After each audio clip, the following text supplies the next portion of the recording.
Bueno, buenos días, hermanos. Como ya saludaron varias veces, ya no me quieren contestar, ¿verdad? Bueno, no se preocupen. Los amo de todas maneras. Estamos estudiando desde hace 8 días un hermoso libro del Antiguo Testamento. Estamos haciéndolo expositivamente, ¿verdad? Esto es tratando en un libro del Antiguo Testamento histórico, pues de abarcar todos los versículos y de encontrar ahí lo que Dios quiso hablar al autor original, en este caso a su pueblo Israel. ¿Qué quiso decirle Dios en su momento a su propio pueblo? Y hoy, ¿qué nos enseña? ¿Qué Dios quiere enseñarnos? Tenemos que tener cuidado y recordar que hay muchas cosas del Antiguo Testamento que Dios habló exclusivamente a su pueblo y no podemos saltar una aplicación práctica para hoy a nuestros días.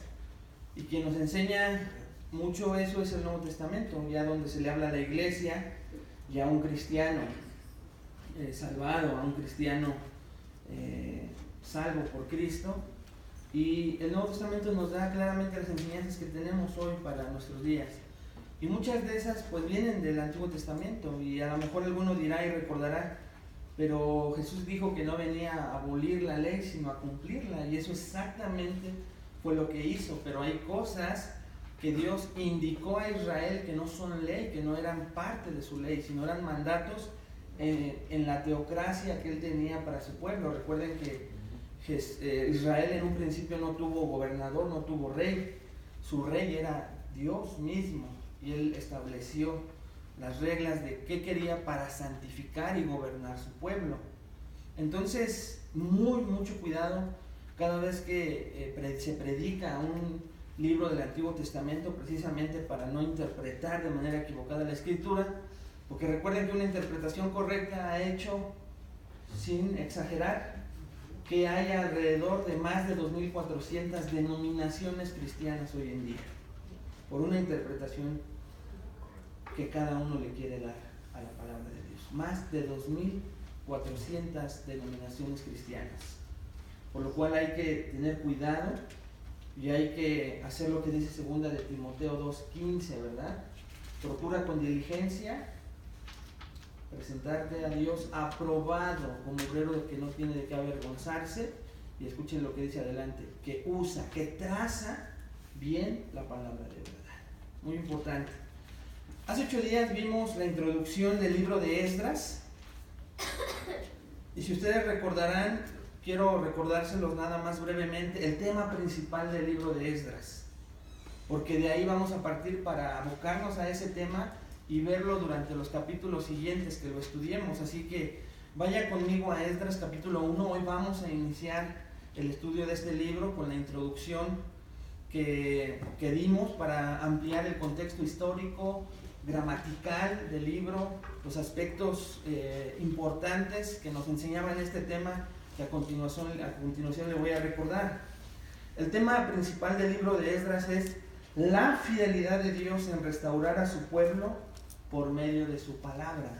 La fidelidad de Dios en restaurar a su pueblo por medio de su palabra. Sumamente importante, porque esto es lo que enseña este libro.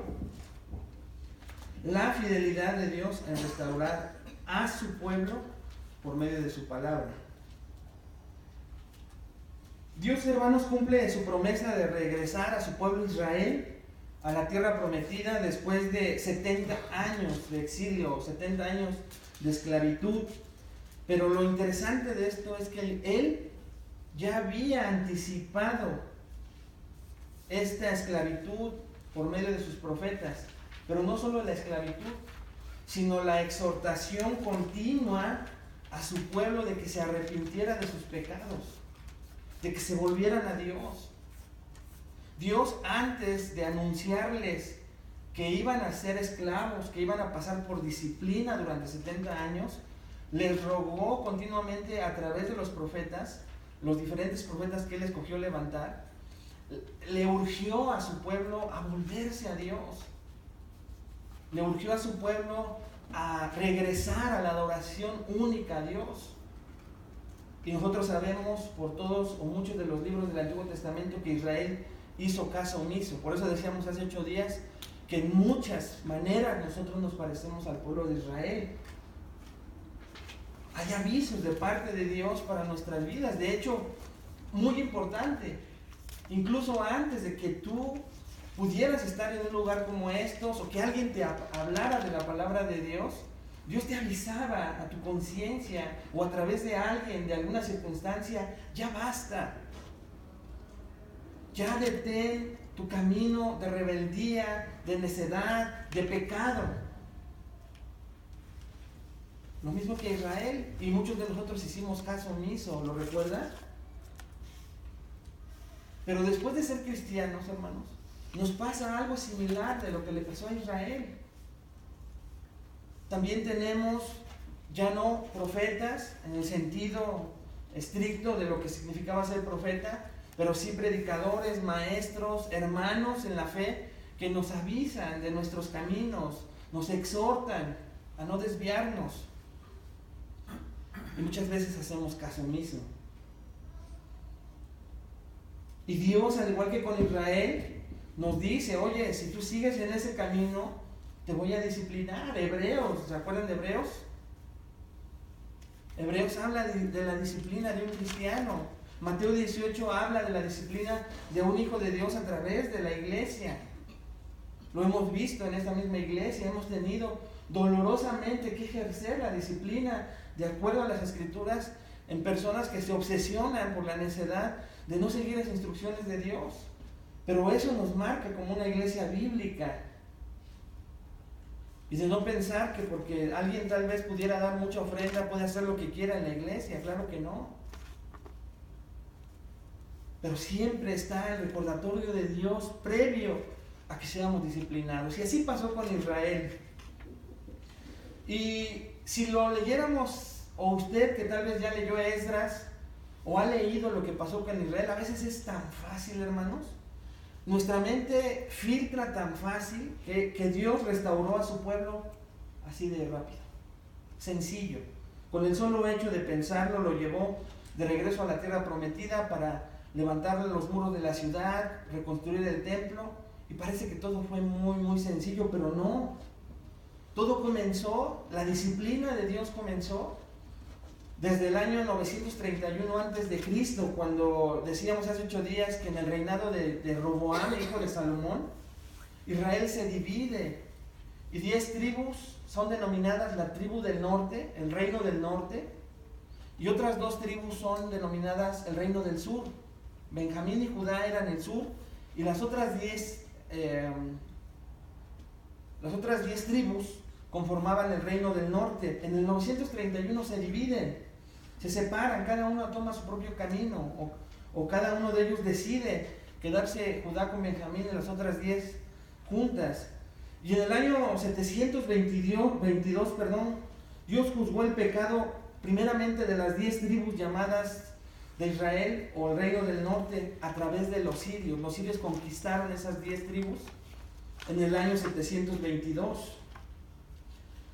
120 años después, unos años después, en el 605, le tocó a las otras 2 tribus o al reino del sur a través de Nabucodonosor. Y Nabucodonosor fue usado por Dios para juzgar el reino del sur. Este juzgar de Dios a estas 2 tribus en especial, ¿por qué me centro en la tribu del sur? Porque Dios, usted lo va a notar a través del estudio que vamos a ver, se enfocó en Judá, que pertenecían o que formaban Judá y Benjamín. ¿Fue casualidad, hermanos? No, porque recuerde que Judá es la tribu por donde iba a venir el Mesías. Tenía que preservarla y que regresara a su tierra prometida. Pero entonces Judá es sitiada por Nabucodonosor y conquistada a través de 3 etapas. La primera etapa, le digo, fue en el 605 y comenzó llevándose Nabucodonosor a los hombres más sabios, entre ellos Daniel, en el 605, y allí usted puede ver en Daniel 1 y 2 que Daniel fue llevado junto con otros hombres para que estuvieran en el palacio junto con Nabucodonosor. Después hubo una segunda etapa de este sitio que que realizó Nabucodonosor y se llevaron a 10,000 judíos. Esto fue en el 597 a.C. y nos lo relata Segunda de Reyes 24, 11 al 18. Ahí en Segunda de Reyes 24, 11 al 18 usted puede ver esta segunda etapa en donde 10,000 judíos son llevados de estas dos tribus, de Judá y de Benjamín. Y ya en la tercera etapa, en la última, hermanos, Nabucodonosor destruye la ciudad y lo último que destruye es el templo, ese hermoso templo, grandioso templo que había construido Salomón. Es lo último que destruye Nabucodonosor y eso nos lo relata Ezequiel 32, 21. Pero después de que los babilonios ya acabaron con Judá o con el reino del sur, los tienen ya completamente esclavizados, ellos son conquistados, los babilonios. Llega otro imperio que son los medos y estos conquistan Babilonia, pero no se queda todo en eso. Recuerden que ese tiempo era de imperios y el imperio más fuerte era el que gobernaba el otro. Los medos entonces conquistan Babilonia, pero años después vienen los persas, que es en el sitio donde nos encontramos ubicados en Esdras. Los persas conquistan a los medos, pero hermanos, ya nos fuimos así de rápido, separando qué pasó, cómo Dios empezó a juzgarlos. Empieza el gobierno de los babilonios, llegan los medas, llegan los persas, y viene aquí una pregunta interesante. ¿Los judíos? Pasaron muchos años, había guerras.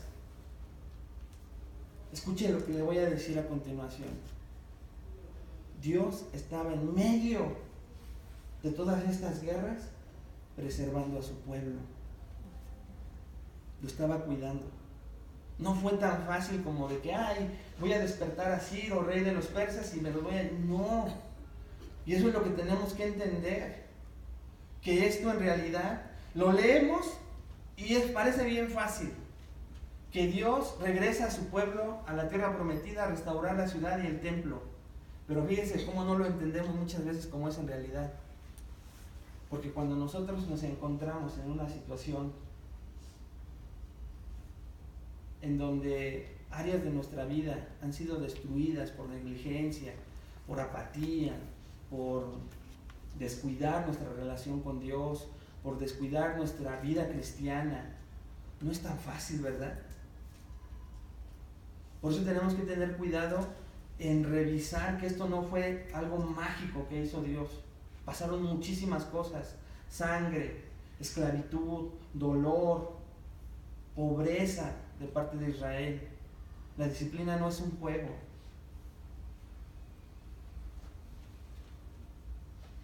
Pero en medio de todo esto, hermanos, Dios no ha olvidado a su pueblo. Dios había prometido restaurarlo y Él es siempre fiel. Porque no solamente le instó a que se arrepintiera y se volviera. Después le dijo, te voy a disciplinar. Pero no terminó ahí. Porque los profetas siguieron diciendo, pero después de tu disciplina te voy a regresar, te voy a restaurar. Y es lo mismo que Dios hace con cualquiera de nosotros. Así que si tú esta mañana encuentras, como nos quedamos hace 8 días, con la idea y la intención de reconocer que hay áreas de nuestra vida que necesitamos restaurar, hoy viene esa promesa de ese Dios fiel para todos y cada uno de nosotros. Dios quiere y Dios te va a restaurar. Pero lo primero es que reconozcas que hay áreas de tu vida que necesitan ser restauradas. Lo primero es que reconozcas que hay áreas de tu vida que necesitan ser restauradas.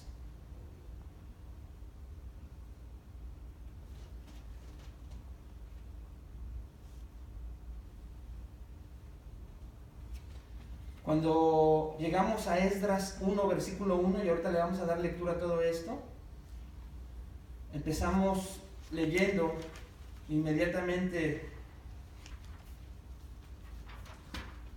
en el primer año de Ciro, rey de Persia. Y cuando vemos esta frase, de repente nos podríamos imaginar equivocadamente que Dios en el cielo dijo, los persas ahora conquistaron a los medos, ¿qué voy a hacer con mi pueblo? Escuche lo siguiente, hermanos. Dios no estuvo en el cielo preocupado qué iba a hacer ahora con Ciro.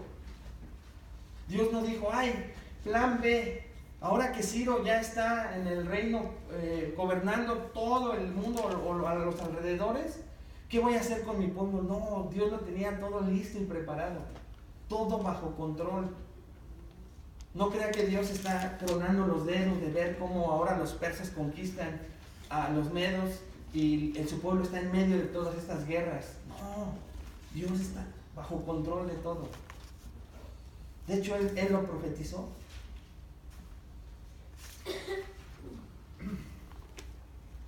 Viendo que no es un plan B, o recordándoselo, esta mañana vamos a ver 3 características de la fidelidad y soberanía que Dios usa para restaurarte, que te van a ayudar a confiar más en Él. En el capítulo 1 de Esdras vamos a ver 3 características de la fidelidad y soberanía que Dios usa para restaurarte, que te ayudarán a confiar más en Él.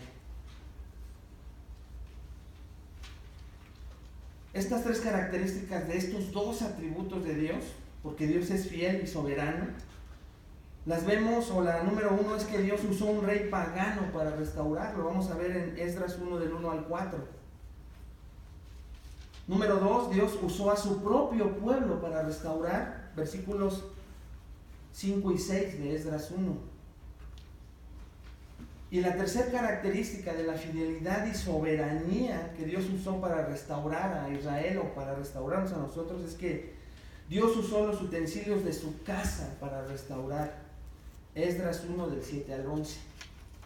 Pues antes de que comencemos a ver estas 3 características y desarrollarlas a través de los versículos, acompáñame a orar para pedirle a Dios que nos ayude. Señor, te damos gracias por esta mañana. Gracias por comenzar este día que es para ti. Después de nuestras actividades durante la semana, nuestras luchas, batallas, aflicciones, también las victorias, Señor, y también las bendiciones que vimos de tu mano. Hoy venimos juntos como iglesia para honrarte, para glorificarte, para alabarte. No importando nuestras circunstancias, no porque no sean importantes, sino porque hoy venimos a escuchar tu voz, escuchar tu instrucción, escuchar tu bendita palabra, que es la que nos va a santificar, nos va a apartar, nos va a dar confianza, tal vez nos va a exhortar. Ayúdanos, Padre, a centrar nuestra atención en ti, en tu voz. Ayuda, Señor, a este instrumento, a este predicador, pecador como todos nosotros, a que hable solo tu palabra, Padre, y que todos juntos podamos honrarte a través de mis labios y mis hermanos de sus oídos, para escuchar claramente tu voz. Te damos gracias en el nombre de Jesús. Amén. Entonces, vamos ahí al versículo número 1. Vamos a ver la primera característica. Dios usó un rey pagano para restaurar. Dice el versículo 1 de Esdras, si lo tiene ahí, quédese en su teléfono y quédese o en su Biblia. No se separe de Esdras. Los otros versículos los va a estar viendo en la pantalla, pero usted quédese ahí fijo en Esdras para que vaya leyendo cada uno de los versículos y vaya viendo el relato de lo que la Biblia nos está citando aquí. Dice, en el primer año de Ciro, rey de Persia, para que se cumpliese la palabra de Jehová por boca de Jeremías, hasta ahí vamos a leer, en el primer año de Ciro, rey de Persia, o sea, es el primer año después de que los persas gobernaron o conquistaron a los medos. Pero dice algo interesante, para que se cumpliese la palabra de Jehová por boca de Jeremías. O sea que algo Dios dijo a través de Jeremías que se está cumpliendo en este momento. Entonces vamos a Jeremías para ver que se está cumpliendo. Acompáñenme ahí en la pantalla, no vaya a sus Biblias porque son pasajes largos, le va a costar trabajo regresar. Jeremías 25, 9 al 12, solo apunte. Jeremías capítulo 25, 9 al 12, vea lo que dice ahí. He aquí enviaré y tomaré a todas las tribus, ¿de dónde dice, hermano? Del norte, dice Jehová, y a Nabucodonosor, rey de Babilonia, mi siervo, y los traeré contra esta tierra y contra sus moradores, y contra todas estas naciones en derredor, y los destruiré, y los pondré por escarnio y por burla y en desolación perpetua, y haré que desaparezca de entre ellos la voz del gozo y la voz de alegría, la voz de desposado y la voz de desposada, ruido de molino y luz de lámpara. Toda esta tierra será puesta en ruinas y en espanto, y servirán estas naciones al rey de Babilonia. ¿Cuántos años dice ahí? 70. Y cuando sean cumplidos los 70 años, castigaré al rey de Babilonia y a aquella nación por su maldad, ha dicho Jehová, y a la tierra de los caldeos, y la convertiré en desiertos para siempre. Y eso fue lo que pasó. El gran Nabucodonosor, el rey de Babilonia que se sentía Dios, su imperio acabó hecho pedazos, su nación, su imperio en ruinas por completo. Pero Dios lo había dicho. De hecho, Nabucodonosor es nombrado por Dios mismo su siervo. O sea, Dios lo usó. Pero Dios, hermanos, al leer el primer párrafo de Esdras 1, Dios había determinado que el imperio babilónico terminara. ¿Fue el poder de los persas, de los medos? No. O bueno, sí, porque se ejerció, pero Dios lo permitió. Jeremías dice algo también interesante. Vean conmigo Jeremías 29:10. Dice Jeremías 29:10, porque así dijo Jehová. ¿Quién dijo? Porque así dijo, ¿quién, hermanos? Jehová. ¿El rey de Persia ha sido? No, dice porque así dijo Jehová, cuando en Babilonia se cumplan los 70 años, yo os visitaré y despertaré sobre vosotros mi buena palabra para haceros volver a este lugar. Dice Dios, yo los visitaré. ¿Y qué dice ahí? ¿Nada más uno lo está leyendo? No, Hoy como que vienen más dormidos. Y despertaré sobre vosotros. ¿Qué va a despertar? Mi buena palabra. Entonces es Dios quien despierta su buena palabra en su pueblo. Y dice, ¿para qué voy a despertar mi buena palabra? Para haceros volver a este lugar, a su casa. Y esto, hermanos, fue exactamente lo que pasó. Dios dijo que juzgaría a su pueblo y Él mismo lo rescataría. Pero no se termina en eso, ¿eh? Dice ahí en Esdras 1, sigamos con el relato de lo que está diciendo ahí.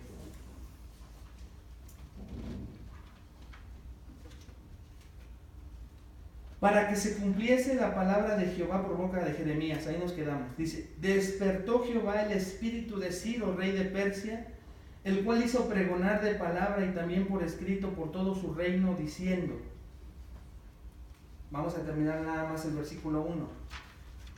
Dice entonces que despertó Jehová el espíritu de Ciro, rey de Persia. Entonces, Dios eligió al rey, pero eligió con todo y nombre. Y dijo que este hombre, Ciro, habría de permitir regresar a Israel.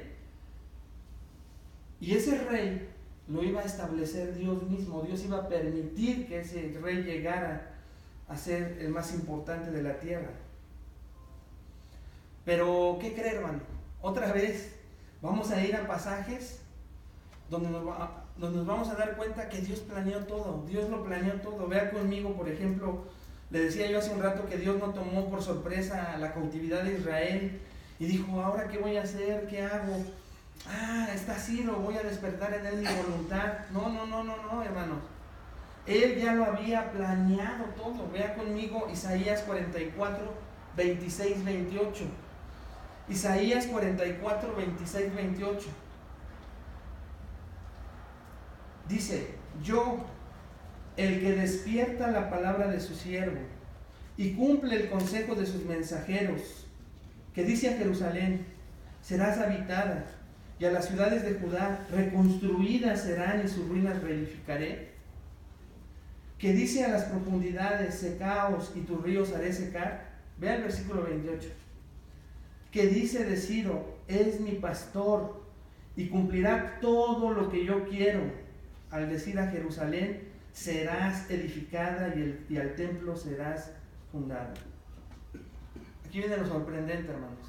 Isaías, que es un profeta, escribió esto, profetizó esto 200 años antes de que comenzara Ciro a reinar. 200 años. Isaías no es contemporáneo de Jeremías.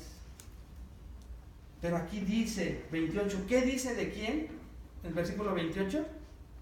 De Ciro. O sea, Dios nombró hasta con nombre el rey por el cual iba a empezar a liberar a su pueblo. Es mi pastor y cumplirá, ese Ciro, todo lo que yo quiero. Y este rey Ciro pagano, que no me va a buscar, que no cree en mí, va a decir a Jerusalén: serás edificada, y al templo serás fundada. ¿Ya se dio cuenta que a Dios no lo tomó por sorpresa la cautividad de su propio pueblo? Impresionante, ¿no? Isaías 45:1, vean todavía y sorpréndase junto conmigo. Yo, hermano, lo estaba estudiando, preparándolo para ustedes, y mi oración es que se empiece a imaginar todo lo que Dios hizo con Israel, porque escuche esto, es lo que hace con nosotros. Isaías 45:1 dice: así dice Jehová a su ungido. ¿A quién? A Ciro, al cual tomé yo por su mano derecha para sujetar naciones delante de él y desatar lomos de reyes, para abrir delante de él puertas, y las puertas no se cerrarán. Yo fui el que puso a Ciro, yo lo tomé por su mano derecha para que sujete naciones delante de él y desatar lomos de reyes. O sea, esto es conquistarlos. Yo lo escogí, dice Jehová. En este mismo capítulo 45, vea el 13.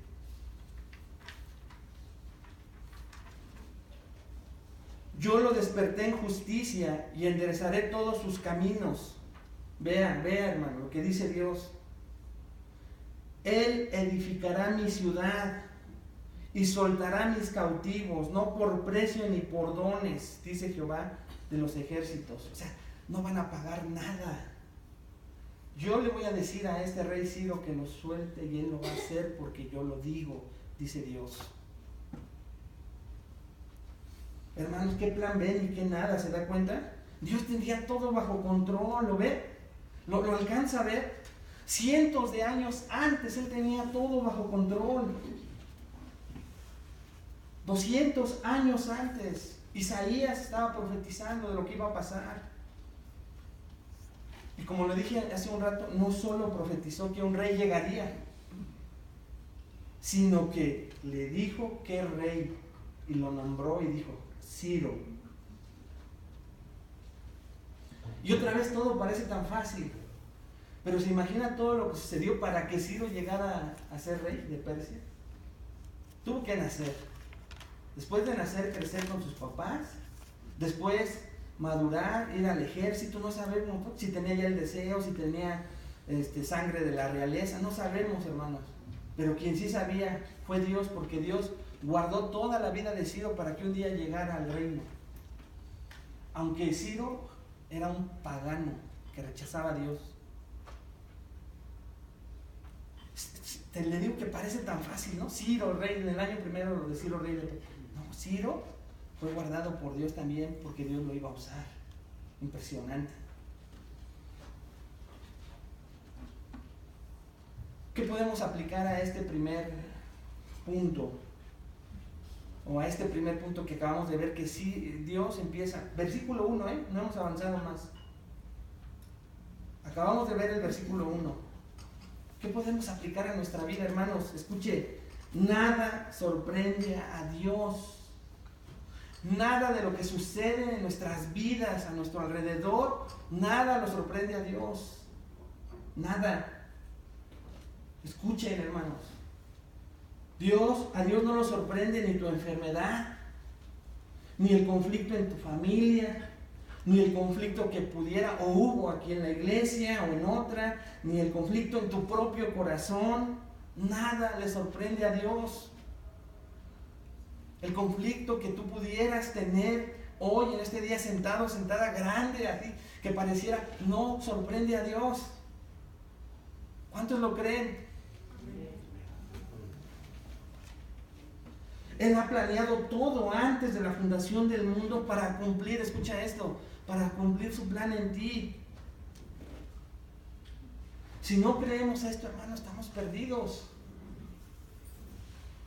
Hermanos, yo no sé cómo yo podría vivir si no creería esto y tuviera esta confianza por todas las cosas que he pasado. O tú, ¿cuántas cosas has pasado? Si no creyéramos esto, decimos, mejor nos suicidamos, ¿no? Es lo que a veces mucha gente sin esperanza piensa. Pero hoy, esta mañana, Dios quiere recordarte que todo está bajo control. Que Él no lo toma nada de lo que estás viviendo por sorpresa. Él lo está permitiendo con un propósito, porque tiene un plan para ti.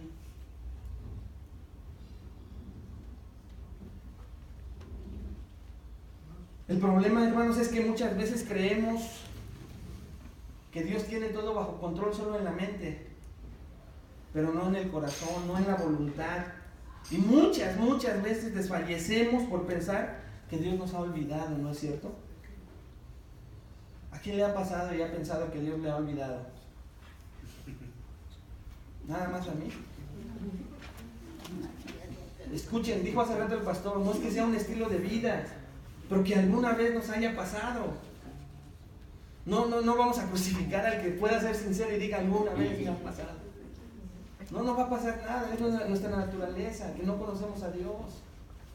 Y es bien fácil emocionarnos con ver cómo Dios tiene todo bajo control de la cautividad de Israel, pero a veces lo olvidamos en nuestra propia vida, ¿no es cierto? Dios lo tiene todo bajo control, todo lo que estás pasando, todo. Dios nos muestra su soberanía al tener todo bajo control y su fidelidad de que no va a haber nada que nos pase sin que Él lo permita con un buen propósito. Eso lo vemos en Israel, pero es el mismo Dios, hermanos. Dios no ha cambiado. La pregunta es, Dios no ha cambiado, es el mismo. El mismo que estaba en Israel es el mismo que está hoy aquí en el conflicto que tú pudieras tener. Vemos cómo tenía todo bajo control de su nación. ¿Lo crees en tu vida?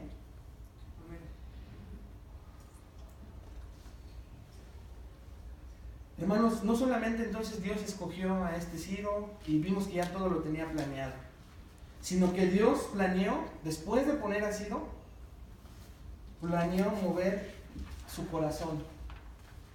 Y esto era difícil, porque vean lo que dice el versículo 2 en adelante, hasta el 4. Así ha dicho Ciro, rey de Persia. ¿Qué dijo este rey pagano que no creía en Dios? Jehová, el Dios de los cielos, me ha dado todos los reinos de la tierra y me ha mandado que le edifique casa en Jerusalén que está en Judá. Quien haya entre vosotros de su pueblo, sea Dios con él. Y suba a Jerusalén que está en Judá y edifique la casa a Jehová, Dios de Israel. Él es el Dios, la cual está en Jerusalén. Y a todo el que haya quedado en cualquier lugar donde more, ayúdenle los hombres de su lugar con plata, oro, bienes y ganados, además de ofrendas voluntarias para la casa de Dios, la cual está en Jerusalén. Si lo vemos fuera de saber todos que Ciro era un rey persa y era un rey pagano y politeísta, si alguien agarra su lectura y lo lee así, dice, ay no, este parece cristiano. Ciro parece cristiano por sus primeras palabras. Así ha dicho Ciro, rey de Persia, Jehová, el Dios de los cielos. Va bien. Me ha dado, y reconoce, me ha dado todos los reinos de la tierra y me ha mandado que le edifique casa en Jerusalén que está en Judá. Y no solamente reconoce que Dios le ha dado todo ese poder, sino ahora dice como agradecimiento y adoración a ese Dios, a su pueblo y todos los que crean en ese Dios regresen a su casa. Y no solo regresen, sino ¿saben qué? A todos sus gobernados apoyen a estos que van a regresar con oro, platas, bienes, ganados, ofrendas voluntarias, porque quiero que todo eso se vaya a la casa de Dios. Es un decreto. Y sí es una invitación y dice que ofrendas voluntarias, hermanos, pero todos conocían cómo era Ciro. O sea, casi le está diciendo, este decreto bonito que estoy poniendo, que es voluntario, era una ley. Y todos temblaban ante Ciro. Entonces, todo esto sucedió. Pero él no era ni judío, ni creía en Jehová como su único Dios. Pero aún así, Dios lo usó como él quiso. Dios lo usó como él quiso. Y usted tal vez dirá, pues sí, pero no es el primero que usó. Comenzamos desde Abimelech, un rey que Dios usa, o el mismo Nabucodonosor, que era un rey pagano y lo usa Dios, ¿no?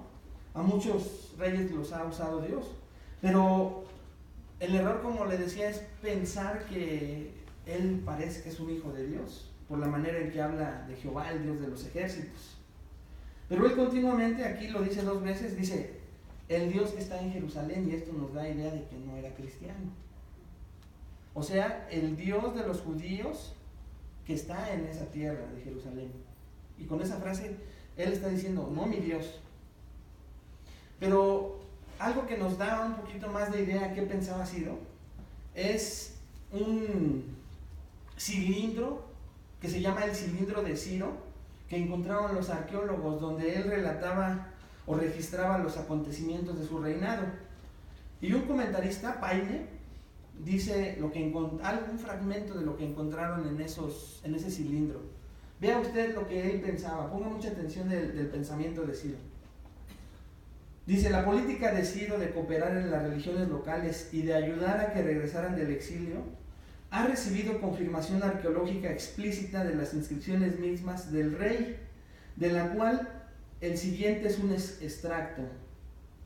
Dice Ciro, regreso a esas ciudades sagradas, los santuarios que han estado en ruinas por mucho tiempo, las imágenes que usaron para vivir en ellas y establecidas para sus santuarios permanentes. Dice este Ciro, yo reuní todos sus antiguos habitantes y los regresé a ellos a sus lugares de origen. Que todos los dioses a quien he restablecido en sus ciudades sagradas le pidan diariamente a Belnebó por mucho tiempo por mí, y también a Marduk, mi señor, pueda decir de ellos, Ciro, el rey que los adora, y Cambises, su hijo. Fin de la cita. Entonces este era el verdadero propósito de Ciro, ¿te das cuenta? Él como que decía, bueno, mis dioses es Marduk y Belnebó. Esos siempre fueron los dioses de persas. Pero como él era politeísta, decía, bueno, pero le hago un favor al Dios de estos judíos para que este Dios de los judíos intervenga por mí, interceda por mí ante mis propios dioses. Eso era lo que hacía él. Bueno, él pensaba y creía, pero Dios lo tenía todo bajo control, y Dios despertó el espíritu de este rey.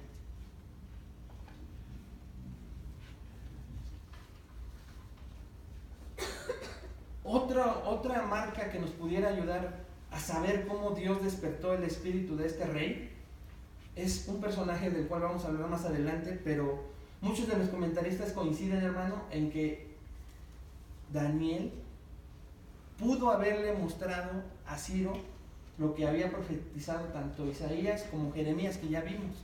Y al verlo y ver su nombre, se ha de haber creído mucho, sí, yo lo voy a hacer, parecería que así pudiera ser. Acompáñenme a ver lo que dice Daniel 10:1. Dice Daniel 10:1, en el año tercero, es Daniel escribiendo, de Ciro, rey de Persia. O sea que cuando ya gobernaba Ciro en su tercer año, ¿quién estaba en ese reinado? Daniel. Daniel estuvo con Nabucodonosor y no perdió su puesto. Después estuvo con los medos que gobernaron Babilonia y Daniel seguía ahí. Y ahora llegan los persas y ¿qué creen? Daniel sigue ahí. ¡Qué bendición! Cómo Dios guardó a su escogido, ¿no? Dice, fue revelada palabra a Daniel, llamado Belsasar. Ahí ya le volvieron a cambiar el nombre los persas, ¿no? Y la palabra era verdadera y el conflicto grande, pero él comprendió la palabra y tuvo inteligencia en la visión. ¿Se da cuenta cómo los libros, lo único que van encajando es la historia del pueblo de Dios? Van saltando por aquí, van saltando por allá. Pero entonces Daniel 10.1 nos da la evidencia de que Daniel estaba como considerado como uno de los sabios, pero ahora para otro rey, para este rey Ciro, rey de Persia. Y muchos coinciden en que este rey fue instruido también por Daniel, y tal vez Daniel le mostró lo que decían las escrituras. Hasta aquí entonces vemos cómo Dios tiene todo bajo control y usa a un rey pagano. Vamos a ver la segunda característica. Dios usó a su propio pueblo para restaurar. Vean lo que dice en los versículos 5 y 6 de Esdras 1. Entonces, palabra importante en el hebreo, se levantaron los jefes de las casas paternas de Judá y de Benjamín, y los sacerdotes y levitas, todos aquellos cuyo espíritu despertó Dios para subir a edificar la casa de Jehová, la cual está en Jerusalén, y todos los que estaban en sus alrededores les ayudaron con plata y oro, con bienes y ganado y con cosas preciosas, además de todo lo que se ofreció voluntariamente. Lo primero que nos dice, entonces se levantaron los jefes de las casas paternas, dice de dos tribus, de Judá y de Benjamín. Una pregunta, hermanos. ¿Por qué precisamente Dios levantó de estas dos tribus el remanente para regresar? Creo que ya se los dije, ¿verdad? Porque de ahí venía el Mesías esperado, de la tribu de Judá. Algunos dicen, comentan, que incluso la de Benjamín fue guardada porque también iba a venir un gran hombre de esa tribu. ¿Se acuerdan quién es? Pablo. ¿De la tribu de qué? De Benjamín. Y Dios quería guardar estas dos tribus para que regresaran. Pero era esencial que Dios pusiera y levantara a los jefes de las casas paternas de estas dos tribus. Pero no solamente Dios usa y mueve el corazón de un pagano, de un rey pagano, sino ahora de su propio pueblo, lo hace a la vez. Entonces se levantaron, y en el hebreo lo veíamos en la clase antes del servicio. En el hebreo también nos indica que se levantaron, que fueron levantados. O sea, fue la acción de Dios por levantar el ánimo para que regresaran a Israel. Esta aventura era larga, peligrosa, costosa. Ellos iban a regresar a una ciudad en ruinas, sin hogares propios, sin caminos para llegar a ella. No iba a haber nada instituido en la ciudad. No tenían todos los recursos o materiales necesarios. Ellos, no todos, regresaron a Jerusalén. De hecho, dice Isaías que fue un pequeño remanente. No regresaron todos, lo vamos a ver más adelante. Y aparte iban a llegar a esparcirse sobre Judea, iban a estar más separados, todos solos. Todo esto lo previeron ellos. Pero Dios los levantó. Muchos de ese remanente, hermanos, sabían que todo esto les esperaba. Pero los jefes de las casas paternas de estas tribus se levantan. Lo que indica que un avivamiento en el hogar, en el trabajo, en la iglesia misma, lo empiezan los líderes. Lo empiezan los líderes. Las mamás que son jefas del hogar. Un avivamiento, una restauración comienza con el líder. Ellos sabían que tenían muchos enemigos y tan solo para llegar a la tierra iban a atravesárseles problemas, obstáculos, naciones enemigas, o ya estando en Jerusalén, ya lo sabían. Y sobre todo esto, sabían que al lugar donde llegaban no les pertenecía, sino que era de otro imperio. Las otras 10 tribus, hermanos, no se nombra que hayan regresado. Lo que sí se dice es que para conservar a las 12 tribus, algunos fragmentos de estas 10, algunos hombres y mujeres fueron en su regreso a la tierra de Israel. Por eso es que hasta hoy se le conoce a estas 10 tribus como las tribus perdidas. Dios ya no las restauró por completo como a Judá y Benjamín. Y hasta hoy los judíos las nombran las tribus perdidas. No podríamos pensar que tampoco que todos los que se quedaron pues eran malos, ¿verdad? Ya que Dios fue quien escogió quiénes y cuántos regresarían. Y además los que se quedaron contribuyeron con cosas materiales.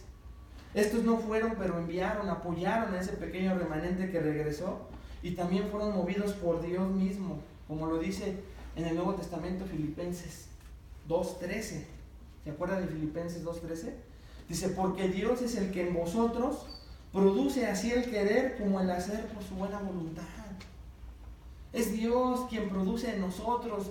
A veces eso desinfla el ego y el orgullo que podamos tener. Dios es quien hace todo en nosotros, produce el querer como el hacer por su buena voluntad. También de su mismo pueblo, aparte de su pueblo que vemos en el relato de los versículos 5 y 6, dice, también de su pueblo usó a Daniel.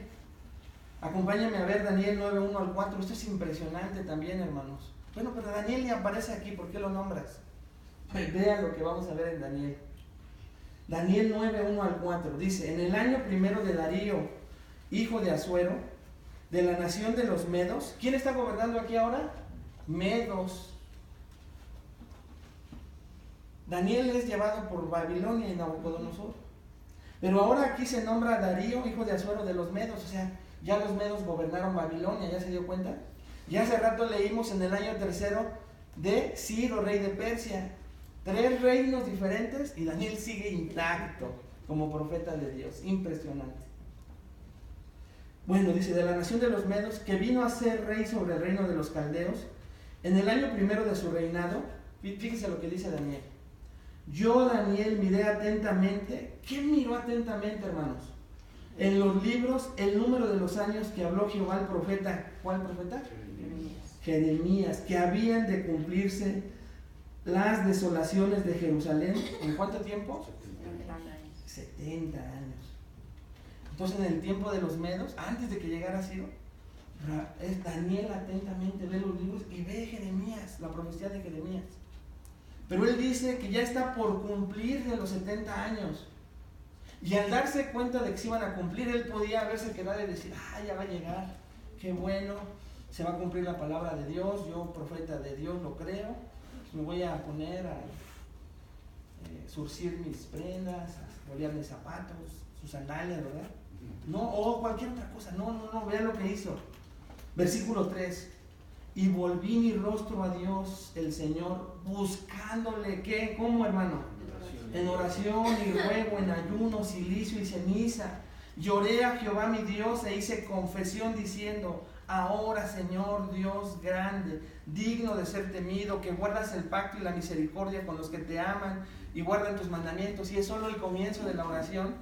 Léala, hermano, para ver cómo podemos orar por nuestro gobierno. ¿Quieres saber cómo orar por el gobierno que tenemos ahorita? Puesto por Dios, controlado por Dios. Vea la oración de Daniel. Pero entonces Daniel oró y participó de que un día llegara Ciro. Si no hubiera orado Daniel, ¿de todos modos hubiera llegado Ciro? Sí, pero Dios había dispuesto en el corazón de Daniel, tú me vas a ayudar orando, yo voy a responder a tu oración, Daniel. Y ahí es donde se cumple ese gran principio teológico de la soberanía de Dios y la responsabilidad del hombre. Nosotros tenemos responsabilidad con Dios, pero Dios ya lo tiene todo controlado. Hermanos, antes de que Ciro apareciera como rey, Daniel oró por él, por su nación, y de esa manera Dios lo usó para que fuera escuchada su oración. Esto es monumental, hermanos, si lo vemos.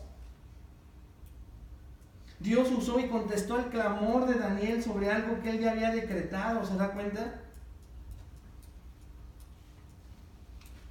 Y regresamos a Jeremías 29, 10 y 11, porque Dios ya había dicho Porque así dijo Jehová: cuando en Babilonia se cumplan los 70 años, yo los visitaré.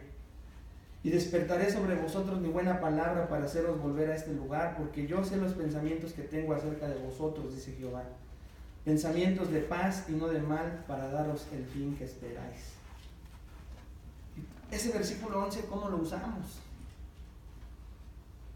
Pero tenemos que ver el contexto de lo que estaba sucediendo ahí. Entonces Dios ya lo había decretado. Pero fíjese lo que va a pasar después de este decreto de Dios. Versículo 12 de Jeremías 29 al 14. Entonces, otra vez, me invocaréis y vendréis y oraréis a mí, y yo os oiré. Y me buscaréis y me hallaréis, porque me buscaréis de todo vuestro corazón. Y seré hallado por vosotros, dice Jehová. Y haré volver vuestra cautividad, y os reuniré de todas las naciones y de todos los lugares donde os arrojé, dice Jehová, y os haré volver al lugar de donde os hice llevar. O sea, Dios los llevó. Pero aquí lo interesante es: entonces me invocaréis y vendréis y oraréis a mí. Esto fue lo que vio Daniel, hermanos. Primero viene la promesa, pero después de que Daniel ve que se va a cumplir, entonces me invocaréis. Entonces viene el clamor de parte de Daniel y la respuesta años después de Dios. Esto es impresionante. ¿Cómo lo podemos aplicar rápidamente a nuestras vidas? Hermano, Dios te está usando.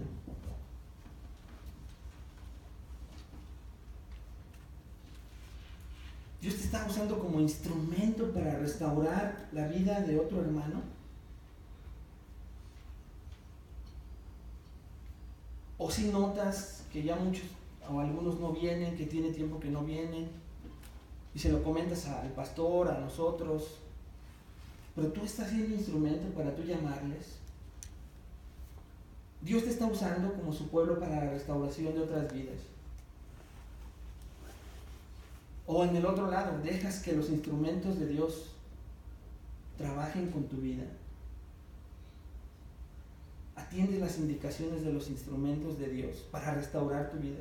¿O piensas que quieren destruirte? ¿Que quieren hacerte daño? ¿Que los consejos que te dan, que te damos, son para tu mal y no para tu bien? ¿Te das cuenta de las dos maneras? Creo que Dios nos está hablando como iglesia. Podríamos quejarnos de muchas cosas, sobre todo del desánimo de muchas personas. ¿Pero qué estamos haciendo? Si tienes la oportunidad, sabes que a ti es al que te podrían escuchar más que a cualquiera de nosotros como líderes eclesiásticos, les has marcado. A los que ya vienen cada domingo les animas a seguir viniendo. Les dices: me da gusto verte otra vez aquí. Qué gusto verte después de una semana. Dios quiere usarte. O vienes por lo tuyo, por lo que Dios te da a ti y los demás no te importan.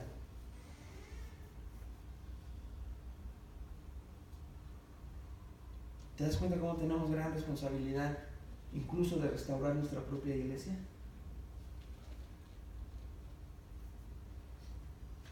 Tu vida la tiene Dios bajo control. Y Él quiere usarte, hermanos. Número 3, Dios usó los utensilios de su casa para restaurar. Versículos 7 al 11.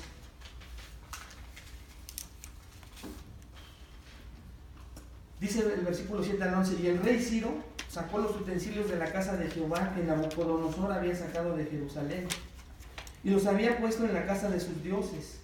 Los sacó pues Ciro, rey de Persia, por mano de Mitridates, tesorero, el cual los dio por cuenta a Sesbazar, príncipe de Judá. Y esta es la cuenta de ellos: 30 tazones de oro, 1000 tazones de plata, 29 cuchillos, 30 tazas de oro, otras 410 tazas de plata, y otros 1000 utensilios. Todos los utensilios de oro y de plata eran 5400. Todos los hizo llevar Sesbazar con los que subieron del cautiverio de Babilonia. ¿A dónde los llevó? A Jerusalén. Ay, perdón. Y aquí entramos como en... Ya vamos a empezar con las listas del Antiguo Testamento, ¿no? Y hermanos, aunque parezca que esto no nos enseña nada y que no es importante la lista que se lee en estos versos, recordemos un principio: toda la escritura es inspirada por Dios. Entonces algo tuvo que querer decirles Dios a Israel y hoy también a nosotros. Ciro, un rey incrédulo, sin conocer la importancia de los utensilios, ¿está de acuerdo? ¿Para qué eran los utensilios? Recuerde que eran, y dice ahí, oro y plata. No dice bronce, madera, que si vamos a Levítico, a Deuteronomio, cuando se está construyéndose el arca y después el templo grande de Salomón, también nos dice para qué servían los utensilios. Pero los que eran exclusivamente de oro y plata eran para el lugar santo y el lugar santísimo del templo. Ahora bien, hermanos, ¿qué era el lugar santo y el lugar santísimo? Eran lugares que indicaban al pueblo de Israel y estaba el patio exterior. Pero conforme usted estaba en el patio exterior donde podían estar todos, los judíos, después venía el lugar santo y después el lugar santísimo donde pocos entraban. Lo que indicaba era la intimidad que se tenía con Dios. Pero Ciro ni sabía. Él quería seguir presumiendo su bondad y aparte de dejar salir al pueblo, dice, también ahí les van sus utensilios. Era oro y plata. Él era un rey ambicioso que iba por las cosas de oro y plata. Pero movido por Dios, también deja ir esto. Pero Dios, ¿qué quiso? Recordarnos. Dios sabía que durante 70 años su pueblo, escuche esto, hermanos, no lo adoraba correctamente, porque para eso eran los utensilios, para adorar correctamente como Él les había indicado a Jehová, a Él mismo. Entonces estos utensilios tenían el propósito de buscar una adoración correcta como Dios lo había pedido, y tenía 70 años que el pueblo de Israel no lo hacía de esta manera.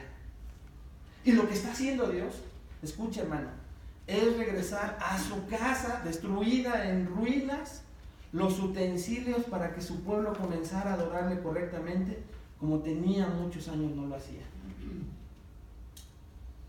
No tenían el templo, no podían adorar a Dios correctamente.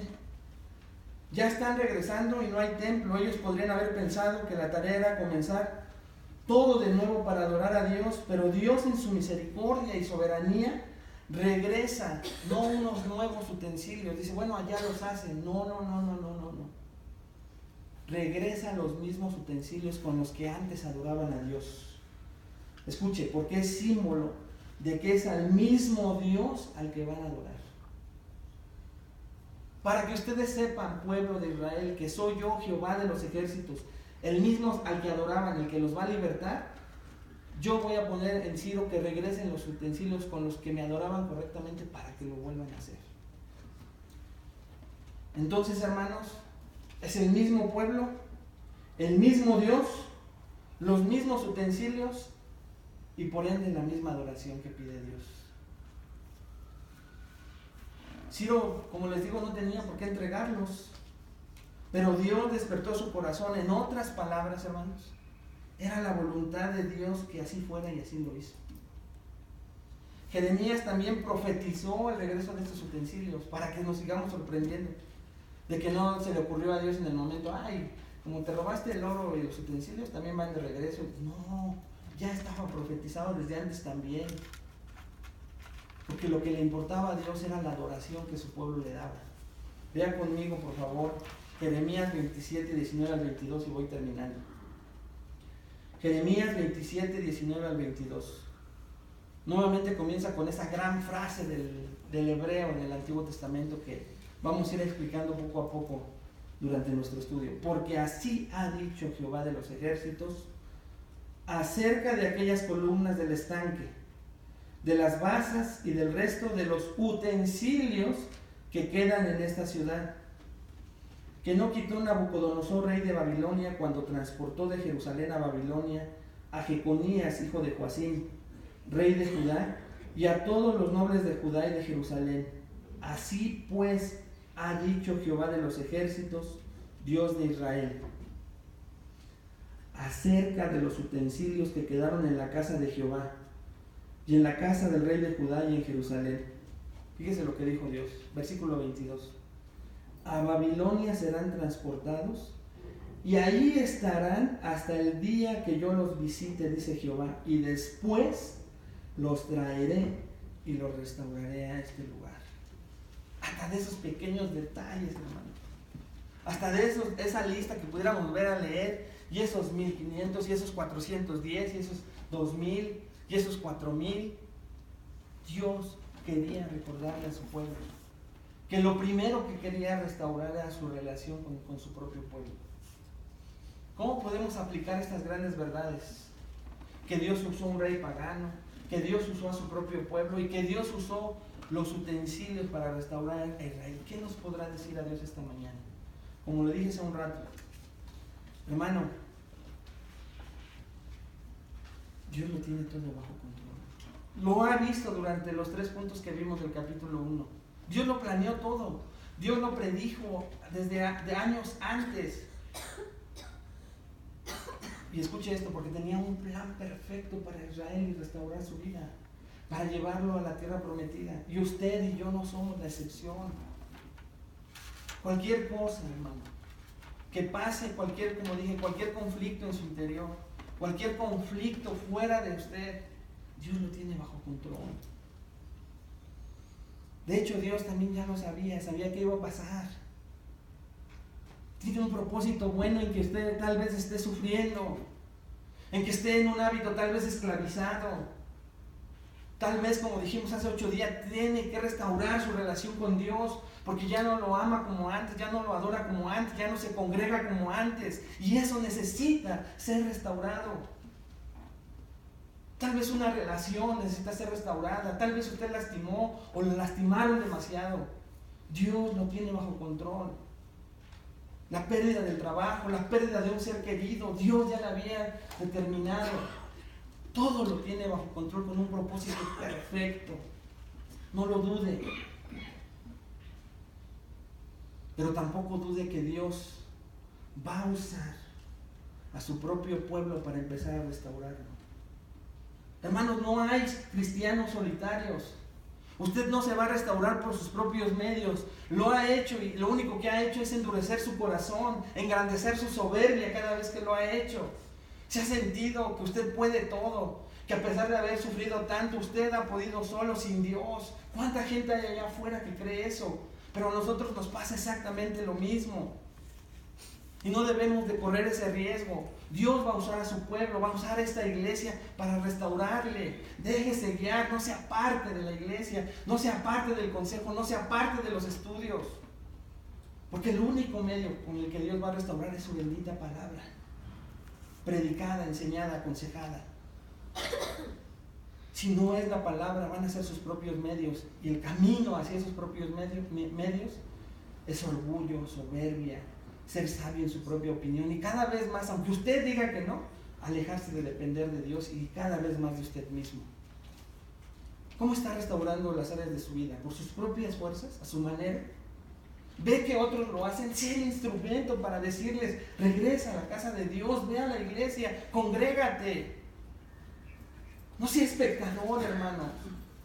No pienses en la responsabilidad de los líderes, también de usted, porque usted también los ama, porque Dios le mostró a usted que tal vez alguien no ha venido durante varias semanas.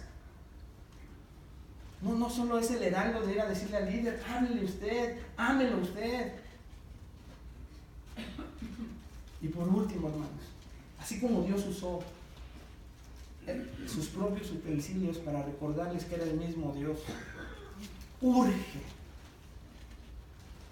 que le pidamos esta mañana a Dios que regrese esa pasión por amar, adorarlo como antes, confiar en Él, como a lo mejor tiene mucho que no lo hacemos, postrar nuestras rodillas si es necesario, reconocer que aunque leemos, nos congregamos, no estamos creyendo lo suficientemente en Él ni lo estamos conociendo. Lo primero que quiere restaurar Dios, hermanos, es nuestra adoración, nuestra pasión.